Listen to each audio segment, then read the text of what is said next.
And, who knows what they're thinking over there. I don't agree with it. And we'll leave it at that. No, staying with the Vikings, Adrian Peterson missing practice. As everybody has heard over the past week, some tragic news involving Adrian Peterson and the death of his 2-year-old son last Friday. So definitely condolences go out to him and his family in this really, really tough time. So head coach Leslie Frazier is expecting him back on Thursday, but nobody will blame the guy for missing a practice after he did play this past Sunday. Michael Vick said he's still feeling a bit of a knot in his hamstring, so he looks like he's going to be out another week. Nick Foles getting the starting job once again in a tough division matchup against the Dallas Cowboys. And then a little article I was reading here before while I was just sitting here waiting. Something very interesting. If you get a chance on ESPN, it's the Hot Read by David Fleming. It's about the little known rule that keeps suspended players, kind of in the groove of things. So thing that I honestly had no idea about, and I, through other people, have been saying, how much knowledge I have about football because I love the sport. I pay attention to every little thing about it. So suspended players, if you're suspended under the substance abuse policy, which is, it's not performance enhancing, it's drugs. So if you fail a drug test, anything with alcohol related, things like that, if you're suspended for that, such as Von Miller for the first 6 games of the season, he spent the entire time in the locker room. Literally the only things that he cannot do are attend practices and attend games.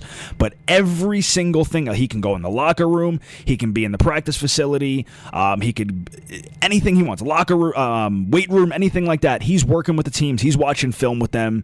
So in a way, it's a double-edged sword for me, because when I first saw it, I was kind of taken back that, I can't believe that they let them stay in there. They broke the rules. They shouldn't be allowed in there. And then you start to read a little bit more on, and they make some sense out of it that in a time where somebody's in like this, whether they're having problems with drugs or alcohol, it's best to be in a comfortable environment for them, in a support group with their teammates. So, like I said, it's a very double-edged sword that they're allowed to still stay in the facilities even though they're suspended. But, and this is the thing, that certain teams still don't abide by this rule. They'll, like Aldon Smith, for example, they completely banished him from the facilities. And reading on in this article, something I didn't see is that Adam Schefter says that, he has one of his sources inside the 49ers saying that they're possibly not even expecting him back for the rest of the season. So, and then the one exception to this rule is if you get suspended for performance-enhancing drugs, such as Bruce Irvin, the linebacker from the Seattle Seahawks. He was completely banished. So, and actually, the NFLPA is trying to work with the NFL to get PED violators the same rules as substance abuse violators. So, interesting something there that I read. I thought I'd let you guys know. We'll get into 5 and Out. I'll start off here. This is, NFL fans, specifically ones who are better off than most and are able to go to all the games. I'm disappointed in you once again. First half of the season, it seems like every single time a player goes down with an injury, no matter if it looks blatantly fake or if the guy's bone is basically sticking out of his leg and they're showing it close up on the Jumbotron, the stadium just erupts in boos. The home stadium is just booing the heck out of them because they think everybody is faking now. So now after Texans quarterback Matt Schaub went down with an ankle injury this past Sunday, the home crowd at Reliant Stadium just erupted with cheers, and it was really kind of disgusting to see when I first heard about it. Don't get me wrong, Schaub has had a rough start of the season, but nothing excuses this behavior from a home crowd. It's unexcusable. Matt Schaub, he didn't even know about it at first. He was focused on getting the ankle taped up, possibly getting back out in the game. I'm sure he might have heard it, but when he said, this is what he said in a team-run radio appearance that aired on Sports Radio 610 in Houston. I'd hate to think anyone out there, regardless of who was injured, on our team, on the visiting team, whatever the situation is, that people would be like that and act that way. There's no place for that in this game, and there just really isn't. And I 100% agree with him. There really isn't a place for this. The NFL fans are getting more and more ridiculous in these stadiums with the way they're handling injuries. I mean, don't get me wrong. Like I said, he's not doing great this season. He's thrown a lot of pick sixes, and he's lost them a lot of games, but no excuse for it. Matt Schaub came out and said The fans have no class, and it's really bad when members of the other team are saying that's messed up. It's really no class. And speaking of which, Chris Long of the Rams, who was the team they were facing that Sunday, he tweeted out and said, "If you were at Reliant Stadium and cheered Matt's injury, you are a poor representation of your fan base and a bad example to young fans. I couldn't have put it together any better myself." It was very well said by Chris Long, and like what Matt Schaub said and like what Andre Johnson said, I agree with every single one of them. Even Ben Roethlisberger chimed in. If he's had a rough start, his team's had a rough start as well to the season. He said it's truly unfortunate. Booing when somebody gets hurt, it was just sickening. It's so hard to understand, especially your home crowd. So very strange. Houston fans, I'm very disappointed in you. And you all are in timeout right now. We'll get into the next one. Another storybook game written by Roger Goodell himself, the commissioner. You got Peyton going back to his former home in Indianapolis to face the Colts. You have the most outspoken owner, Jim Irsay, who possibly one of the only owners with this active of a Twitter account and this active in the media, was just going off this week. Whether he's prodding the ball, trying to push Peyton's buttons, he got out of hand. He doesn't know when to shut up sometimes. He reminds me of his, the stories I've heard from his dad a bit, Bob Irsay.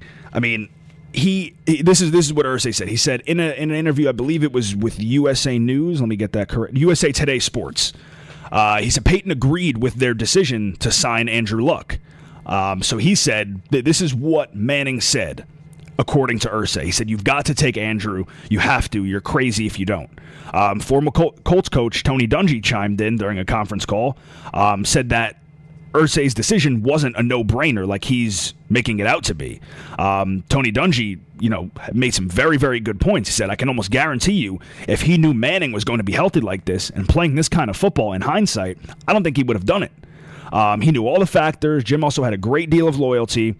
Jim was a young boy when his dad, Robert, traded Johnny Unitas, so he knew the ramifications of those types of decisions. And he also knew how much Peyton had done for the city of Indianapolis and for that franchise. And it's 100% true. He comes out saying that. He's also saying that he was disappointed that Peyton only won him one Super Bowl. Understandable, but that's not something you come out and say. Be grateful for that Super Bowl. A lot of these franchises don't even have one or haven't gotten one in 50 years. So to him to come out and say this is ridiculous. John Fox, Peyton Manning's current head coach over at the Denver Broncos, said, "I saw the comments, and to be honest with you, I thought it was a bit of a cheap shot," and it was. Peyton would never say anything like that. I 100% agree that he was too classy to do that. I mean, it sounded ungrateful, it sounded unappreciative. Said for a guy who has set a standard, won a Super Bowl, won 4 MVPs, be thankful of that one Super Bowl ring, because like I said, a lot of people do not have one. So Jim Irsay's got to stop flapping his gums. If you don't know the Irsay name, his father who owned the team, Bob Irsay, he was the one who moved the team in the middle of the night from Indianapolis to Baltimore. I'm sorry, from Baltimore to Indianapolis. So it's a whole mess.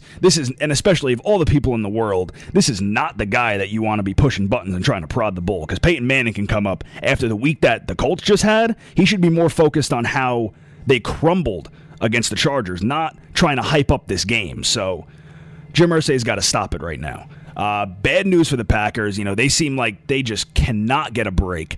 After suffering what looked like a really bad injury when I first saw it, Randall Cobb will only go on IR designated, which means he can come back.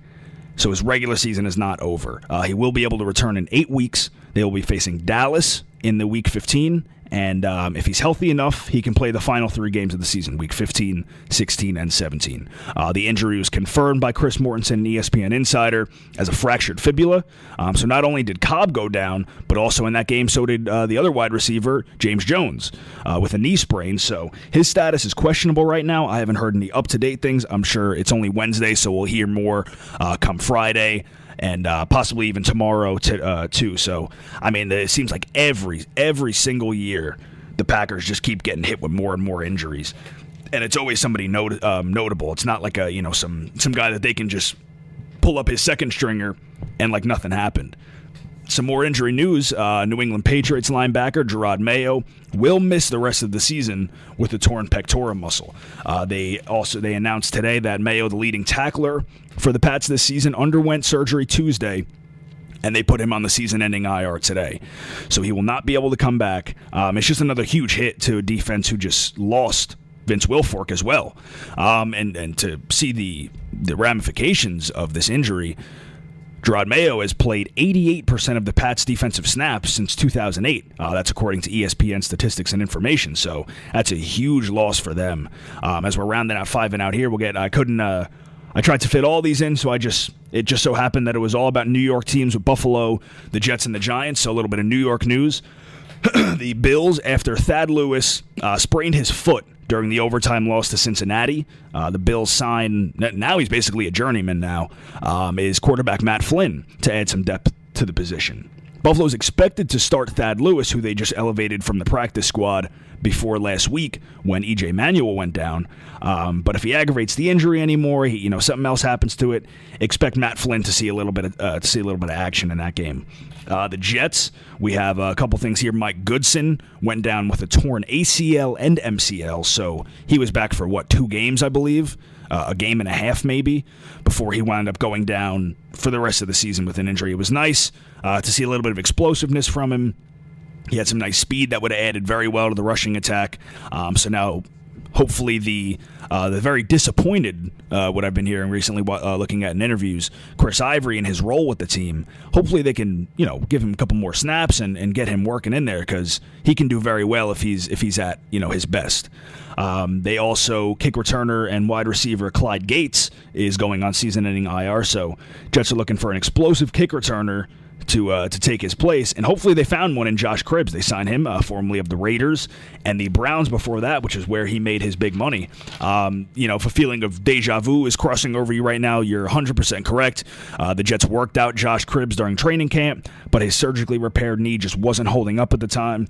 When I had first read reports of it, I heard it was one of the beat reporters for the Jets, I think, compared it to the pain that David Garrard had. So the knee just wasn't holding up, but maybe rehab and working out throughout the season. Josh Cribbs is feeling good enough for the Jets to sign him. So he was great when he was with the Browns. He kind of teetered off a little bit when he went over to Oakland, but he was a very, very good kick returner, and I have no problem welcoming him to the Jets. Giants, another team who just cannot catch a break. This time at the running back position this whole season. They waived Darrell Scott for the second time this season because he injured his hamstring. Starter David Wilson went down with a neck injury that initially was thought could end his season, and then they thought it was only a week. Now I think that there's a definitive 3 to 4 week time frame for him, so then they re-signed Brandon Jacobs after that. And he injured his hamstring in practice, sat out on Monday. So now they're holding auditions for a few candidates. You got a couple former Giants, Ryan Terrain and DJ Ware, as well as the one of the receivers of the Madden curse, Peyton Hillis. Haven't heard that name in a while because he kind of fell off after the Browns. He went over, had a short stint in, I believe it was Kansas City, and then I think he might have been at the Buccaneers for a minute, but I could be wrong on that. Let me double check, because I know he was bouncing back and forth for a couple years.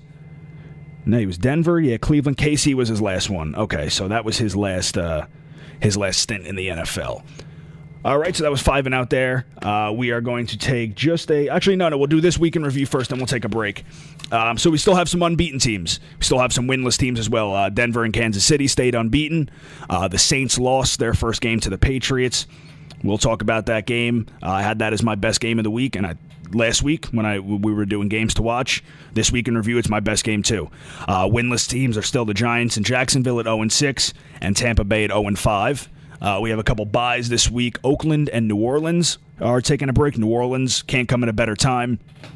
Jimmy Graham looked a little bit banged up that game after having no catches for no yards, so that was a big surprise and a big shot in the heart for some fantasy owners there after Jimmy Graham's been leading the season, still is leading in receiving yards. A couple of local games coming up this week. We have the Chicago Bears versus the... Oh, no, hold on a sec. So this is a Thursday night game. The Bears beat the Giants 27-21 in a very winnable game for the Giants. They squandered a lot of their opportunities that they had there. Pittsburgh had beaten the Jets 19-6 in what I said last week when we had my dad on the show.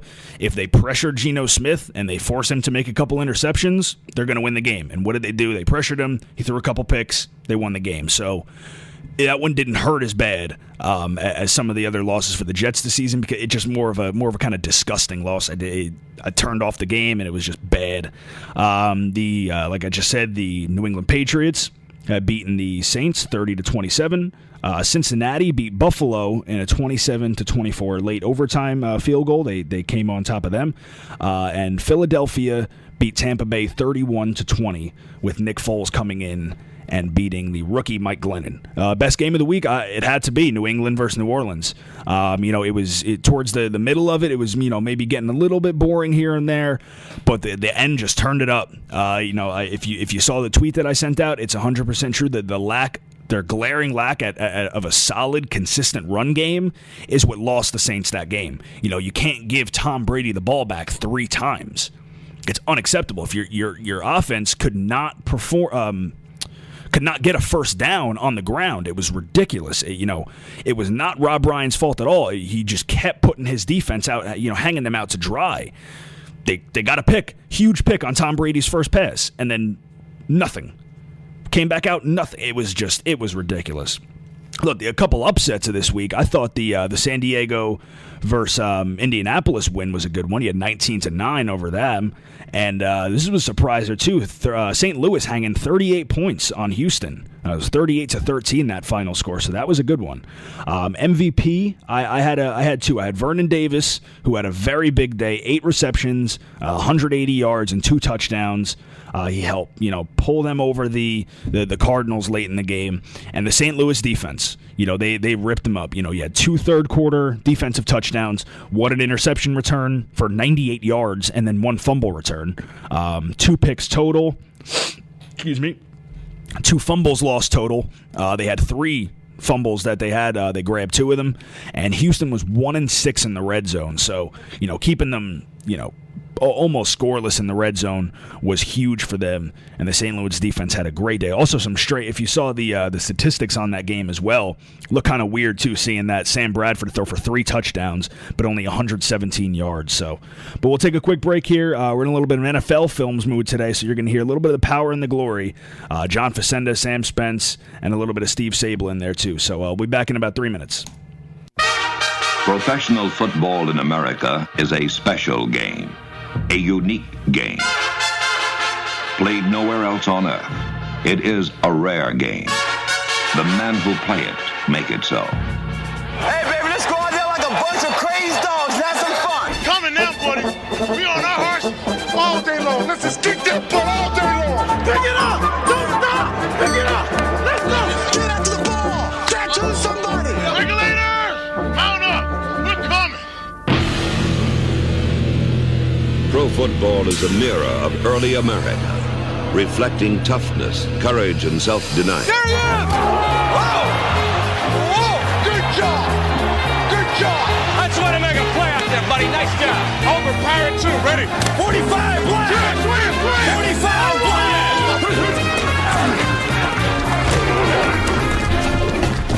Keep on playing at this level now, huh? Keep it up, baby. Keep it up.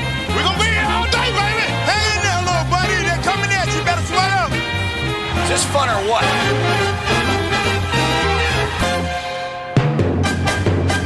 The game is wide open, not confined. X's and O's on a blackboard are translated into imagination on the field. All right! Rambo! It can be one man rising above the obscurity of the grim, no-glory duty of special teams. It is a lineman clawing through the carnage at the scrimmage line and devouring the quarterback. Brown right, Fox 2 run on set. Ready? The game is perpetual motion. A swirl of flying bodies in constant collision. A 2.5-hour carnival of color, sound, and action. I got a little something for you. There's glory in the legends of this hard muscle life, and there's poetry in each season made of sweat and strife. But now's the time to work and strain at a sport that tests the spirit and challenges the brain. Come on, let's go. Yeah, I'd like to have 75 degrees and sunny all the time too, but that's not football. Do you fear the force of the wind, the slash of the rain? We're gonna play it through light and rain. Go face them and fight them. Be savage again.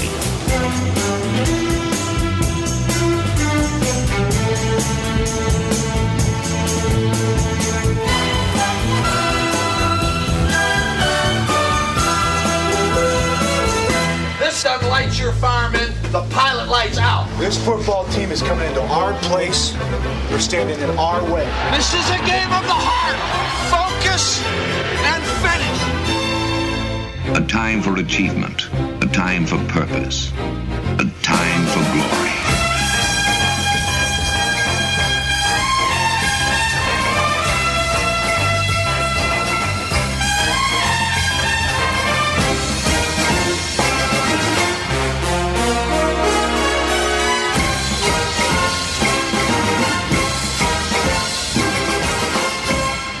I love it. I'm telling you, if I could have one soundtrack to the rest of my life, it would be the power and the glory, the music and voices of NFL films, and I'd have John Facenda doing a voiceover of my everyday life. It's great. I love it. His voice just sends chills down my spine when I hear him talk. Games to watch, so we'll get back into it here. Thursday night, we got tomorrow night's game. You got a divisional matchup, the 5-1 Seahawks facing off against the 3-3 Cardinals. Now, Seahawks are leading the division right now, but you have the San Francisco 49ers, who we'll be talking about on Team Talk. We're resurrecting that this week. They're right behind them at 4-2, so this is definitely a game that Seattle has got to pull out to keep that leg up on the division. We got our local market games. We have New England facing off against the Jets. Rex Ryan, as always, back to his old form, doing a little bit of talking this week, saying that, asking the fans that if we can bring back that big and that raucous environment during the 2009 game when they took down Tom Brady, he said he will guarantee a win. So if you're going to that game, be loud, because I don't want to be sad this Sunday. I'd love to see the Jets win a big game over the 5-1 Patriots, because they could have beat them. The Jets could have been 4-2 right now, and the Patriots could have been 4-2 as well. They absolutely could have beat the Patriots a couple weeks ago. Move on from that before I go on a rant. 2-4 Buffalo Bills facing off against Miami, who is 3-2. They're coming off the bye week. You have Dallas facing off against Philadelphia. They're both 3-3. Baltimore against Pittsburgh. That's always a great. No matter how bad or good either of the teams are doing, they bring their all for this game. So that's always a great game to watch if you can catch it. And then the 0-6 Giants facing off against the 1-4 Minnesota Vikings on Monday night. So let's hope they'll excite us a little bit on Monday night, and not the snoozer that it's kind of made out to be so far. Best game of the week, I'm saying, is going to be Denver against Indianapolis. You got Peyton going home, 6-0. Colts coming off of that tough loss in San Diego. Sunday night, going to be a great game, so definitely catch it. Prove yourself game of the week. Both teams 4-2. Cincinnati versus Detroit. You got both of these teams. Andy Dalton had a great week last week. You got Detroit coming off of a win as well. Oh, what the hell is going on here?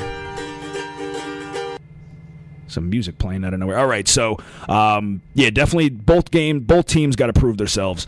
And then division game of the week, I'm going with Dallas Dallas against Philadelphia. Both 3-3, tied at the top of the division right now. I don't think either of them have a bit of an edge, but it will be very, very interesting game with Nick Foles facing the banged up Cowboys. You got DeMarcus Ware out for a couple weeks at least. They're saying 3 to 4. DeMarcus begs to differ, saying that he knows how his body heals and he will be back.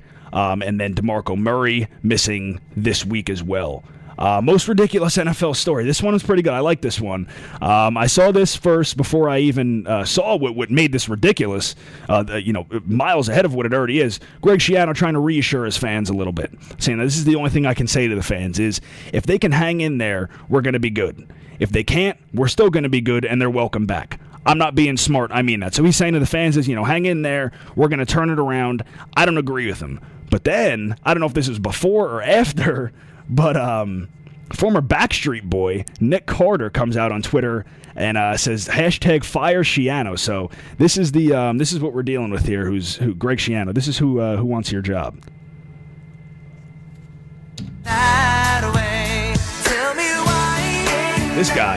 This guy wants your job gone right now, all right? So this is a new low for the Tampa Bay Buccaneers and Greg Schiano. So very, very ridiculous. We'll get into power rankings here. I'm going to put it up on the Twitter and the Facebook right now. Twitter at @INT_grounding and Facebook.com/intentional grounding. So let me just get it up on my computer here, and we will start it off. And number one spot, and they will stay this way for a while, is the Broncos. So Jags gave him a little bit more than everyone expected. The first pick six on Peyton this season, and one of the smaller margins of victory. You know, it's on the lower side besides the game at Dallas the week before. So now Manning heads back to his former home to face the Colts and nursing their wounds after that one.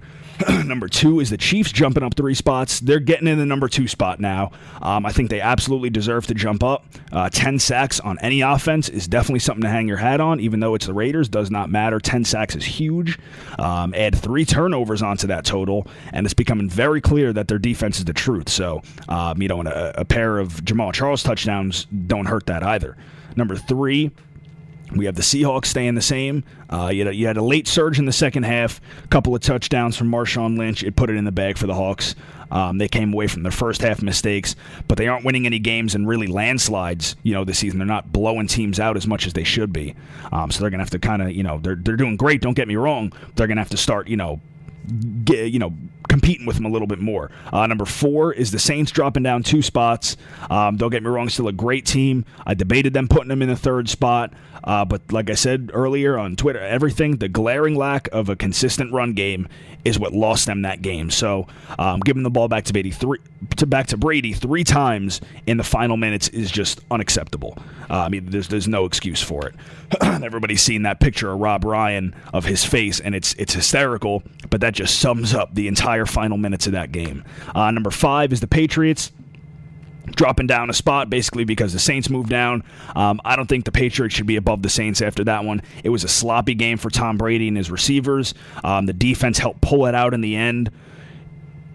Tom Brady had a good drive at the end, don't get me wrong, but all the credit should not go to him. The defense did great putting him back on the field 3 times after a couple of his own mistakes, after a 3-and-out, and then after that pick that he threw. They very well could have lost the game after that overthrown interception, so very strange. Number 6 is the San Francisco 49ers. So they're jumping back up. They're the huge day for Vernon Davis owners. 180 yards and 2 scores. Like he was my MVP before. He also had a 100-yarder for Gore, who's doing great this season. He had a late fourth quarter surge, 10 points scored in the fourth. So they topped the Cards in a must-win division matchup. You got 7 is the Chicago Bears. They jumped up a spot, added 3 more interceptions onto the season. You had 1 pick 6 on Eli. They gave New York every opportunity to win in the end. But you had constant pressure on Eli. He overthrew that one ball that, kind of fingertipped on the receiver, and then they grabbed those tip ball interception, sealed it for him, got him that win and on to the next one. Number 8 is the Colts. They dropped down 2. That was a Monday night snoozer, man. I could barely pay attention to that game. Luck's wide receivers just weren't giving him a shot to win it. In a night where Wayne reached 1,000 career receptions, they just weren't there for him. Peyton coming back home next week, so big preparation for that game. Number 9 is the Green Bay Packers. They jump up a spot. Packers cannot go a season without major injuries. It's clockwork. You got Cobb and James Jones going down, but Lacey's helping him pick it back up. He's picking up the slack, and the defense held off. A late Ravens push. They scored a couple. They got a couple touchdowns in the last quarter. They were getting towards him. Almost overcame him with a little bit of rally at the end. Next is the Bengals. They dropped down 1 because basically other teams were moving up. Them and the Packers swapped spots. Dalton had a good day, 300 yards, over 300 yards and 3 touchdowns. He had a pair of fourth quarter scores from the Bills.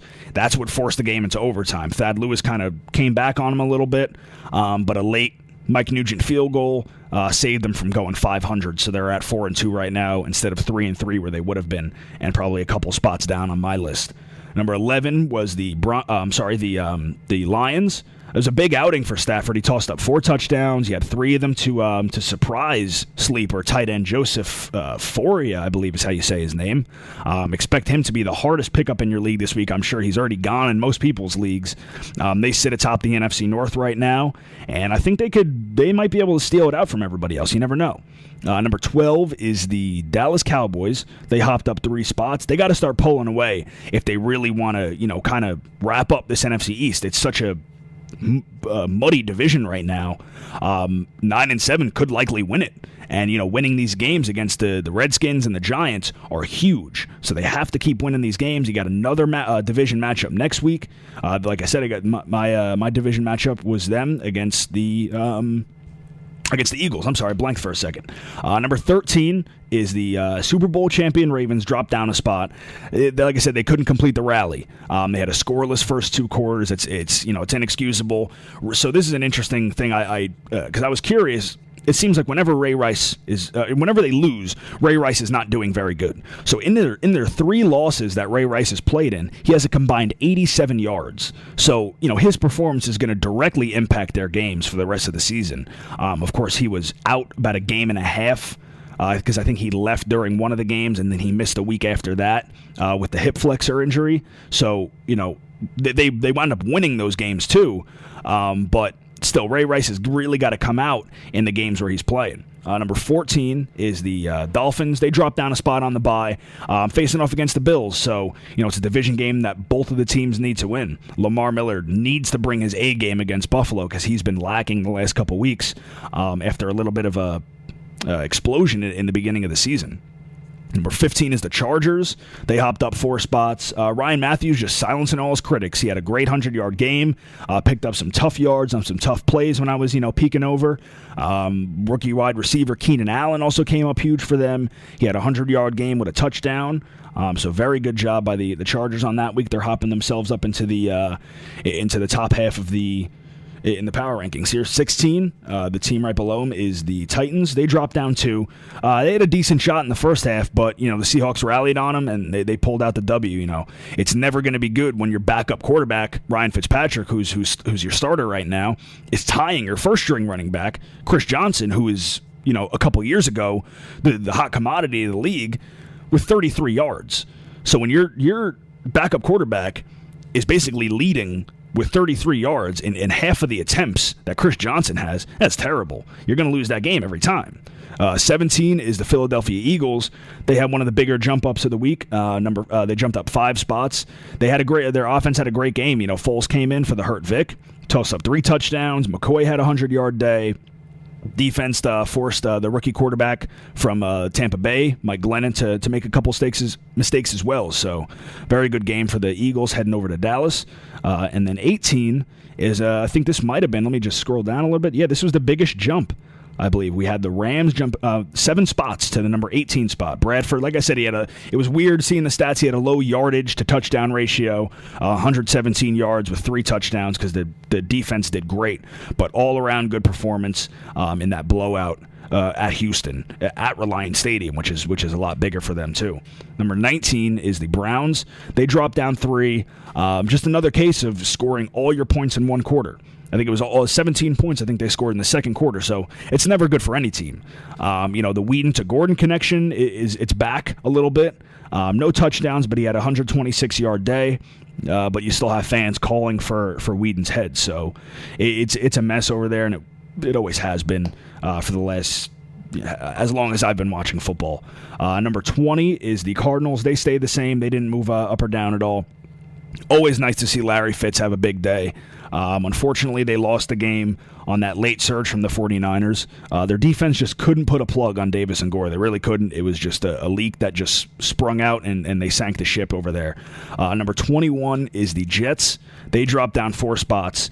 Like I said before, if they could pressure Geno, force him to make those mistakes, they wouldn't be winless after Sunday, and that was the case in a game where they also lost Goodson for the year. So tough loss for the Jets. They got to lick their wounds as they head home to face New England Going to be a tough one. 22 is the Falcons, also with the the other team with the Dolphins coming off of the bye. 1-4 is just shocking for them. Nobody would have thought of that at the beginning of the year. But there's a very good chance they can bounce back.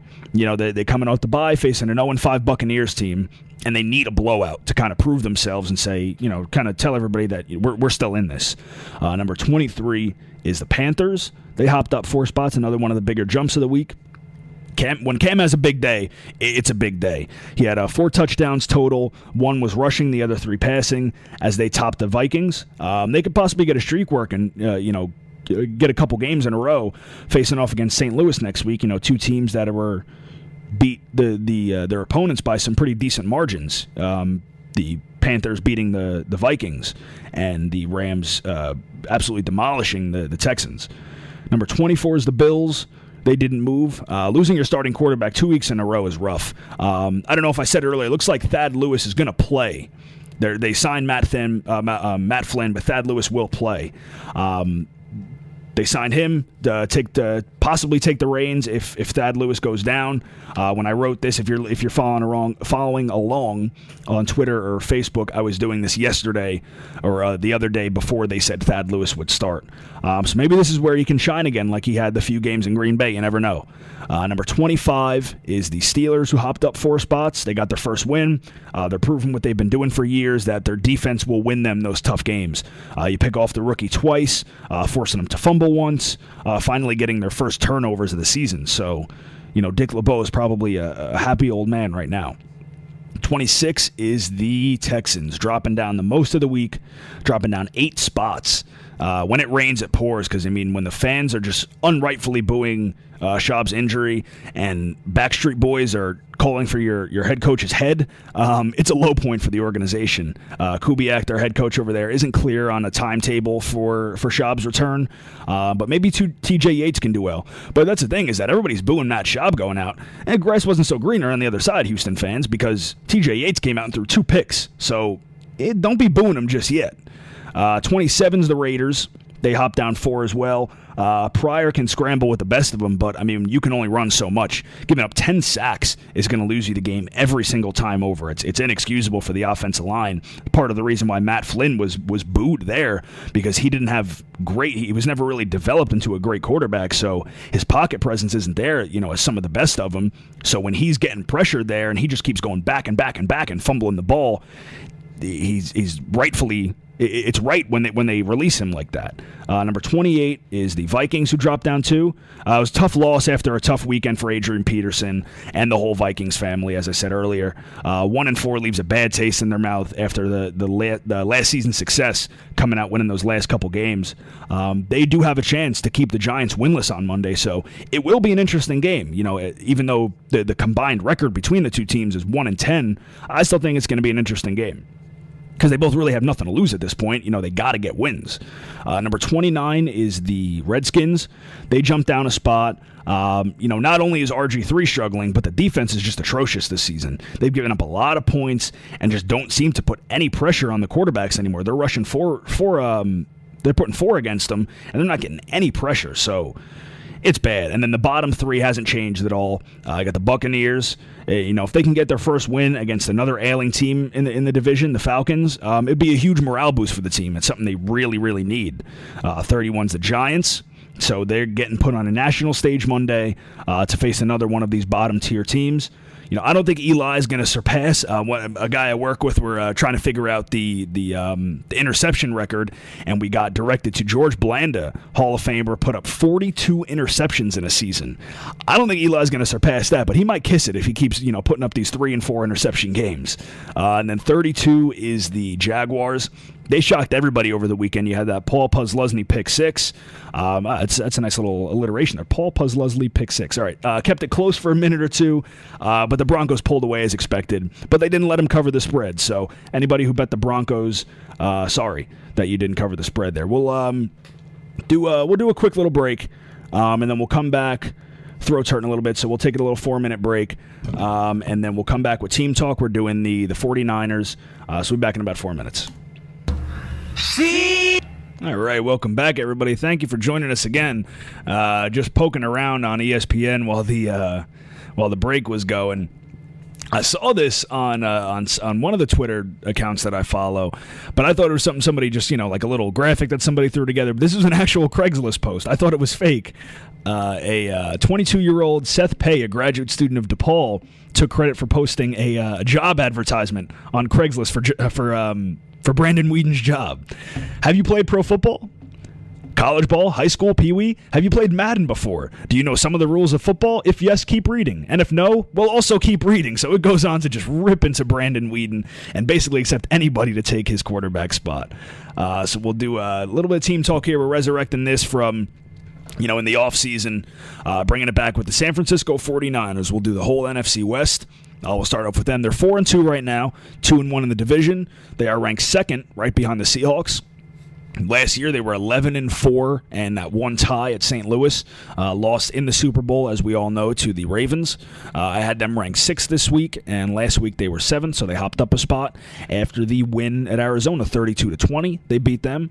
Next game, they have Tennessee. They're at Tennessee, who is 3-3. Tennessee, who is a team who's surprising some people, so you can't really sleep on them too much when you're facing them. We got a couple of their statistics here. Their offense, they are 31st in the pass, so Colin Kaepernick isn't looking that great.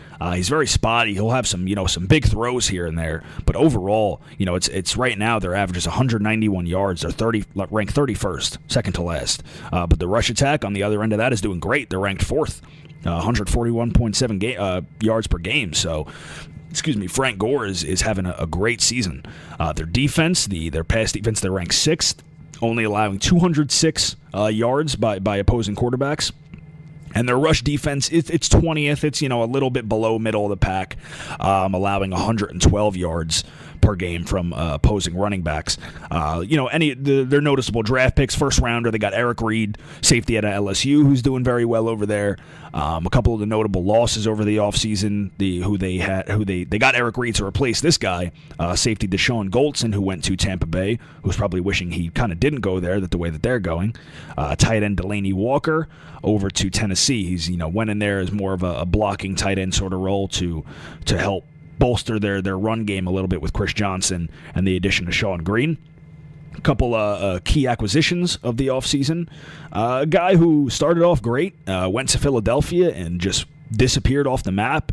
And then, he's coming over to San Francisco, not in a starting role, but he's trying to bring himself back a little bit, is Nnamdi Asomugha, a cornerback who started off in Oakland, who was up there with Darrelle Revis when you were talking about best shutdown corners in the league. So he fell off when he went to Philadelphia. Who knows what happened there, whether it was the system or what, but now he's over at 49ers, not doing as bad.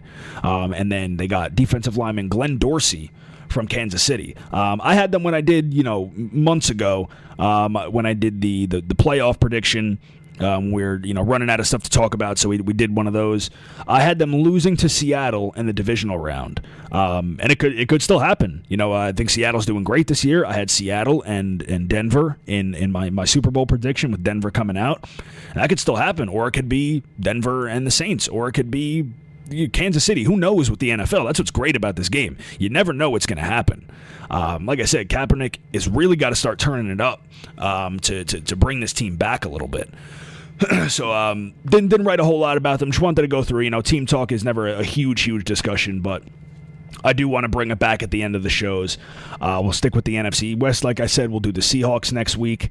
We come back next Wednesday, as always, 3 o'clock. I just want to say before I leave, just a big thank you to all the fans and everybody, whether it's the very few close friends and family that I know are always listening, or, maybe some new viewers who might be listening in, just thoroughly and wholeheartedly. Thank you for tuning in every week. It's a lot of fun. I love doing this because it's something I do eventually, want to do in the future as a career. So thank you for sticking with me through the first couple rough weeks of the, talking a million miles a second, all the ums, and everything like that. So definitely, come back next week, always on the Twitter and Facebook and everything. I'll be updating you if any big news happens. It's at INT_grounding on Twitter, Facebook.com/intentionalgrounding, SoundCloud.com/intentionalgrounding to listen to previous shows if you missed it, or if you just want to listen to this great voice again.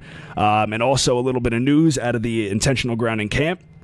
I'll also post up the Brookdale TV men's and women's basketball scheduling. I was, approached to do the play-by-play announcing for them, or color. I don't know exactly what it is, but I will be doing the announcing for the upcoming season of Brookdale men's and women's basketball.